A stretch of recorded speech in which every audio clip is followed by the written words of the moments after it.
Pourquoi les animaux de grande taille développent-ils moins de cancers? Avec plus de 10 millions de décès par an chez l'humain, le cancer représente la deuxième cause de mortalité dans le monde. Le nombre de cas est en constante augmentation depuis quelques décennies, un phénomène souvent attribué au vieillissement des populations, à l'exposition grandissante à des polluants environnementaux potentiellement cancérigènes, notamment des pesticides ou encore à l'augmentation du taux d'obésité dans de nombreux pays. Mais l'humain n'est pas la seule espèce touchée par le cancer. En effet, si cette maladie est déjà bien documentée chez les animaux de compagnie et d'élevage, on sait maintenant qu'elle est aussi présente chez la grande majorité des organismes multicellulaires, des moules aux éléphants. Néanmoins, toutes ces espèces ne présentent pas une sensibilité identique face au cancer. Par exemple, l'antilope cervicapre, une espèce herbivore originaire de l'Inde, n'en développe quasiment pas, alors que le kowari, un petit marsupial carnivore d'Australie, présente un taux de cancer très élevé. Déterminer les facteurs expliquant pourquoi certaines espèces animales sont bien moins touchées par le cancer et comprendre les mécanismes à l'origine de ces résistances constitue donc un thème de recherche prometteur afin de développer de nouveaux traitements. Les grands animaux n'ont pas plus de cancer que les autres. Exemple, le paradoxe de Pareto. Dans ce contexte, les espèces de très grande taille sont tout particulièrement intéressantes pour les chercheurs. De fait, les grands animaux possèdent beaucoup de cellules et chacune d'entre elles pourrait potentiellement devenir cancéreuse. En effet, le cancer est causé par une accumulation de mutations, c'est-à-dire des altérations accidentelles de l'ADN. Au sein des cellules, il existe des mécanismes efficaces de réparation de l'ADN, rendant rare l'apparition de mutations. Malgré tout, ces dernières s'accumulent à un rythme régulier au cours de la vie des organismes.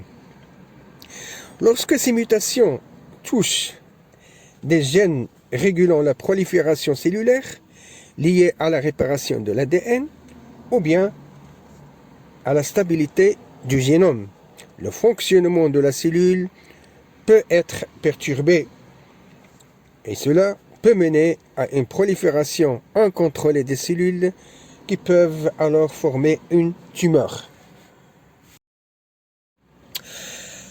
Ainsi, si on suppose que toutes les cellules ont la même probabilité d'accumuler les mutations, alors les animaux de grande taille possédant plus de cellules devraient développer plus de cancers.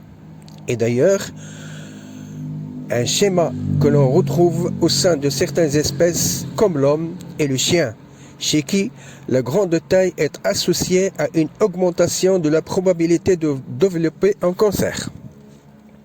Néanmoins, lorsque l'on compare les fréquences de cancer entre les espèces de mammifères, cette corrélation avec la taille corporelle ne se vérifie pas. Les espèces de grande taille ne développent donc pas plus de cancer que les autres. Ce phénomène est appelé le paradoxe de Pareto, en l'honneur du statisticien et épidémiologiste anglais qui, le premier, l'a énoncé.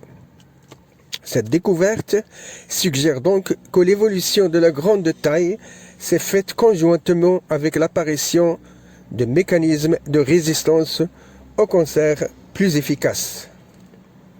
De même, ces mécanismes pourraient également exister chez les espèces aux durées de vie plus longues, chez qui les mutations ont donc plus de temps pour s'accumuler.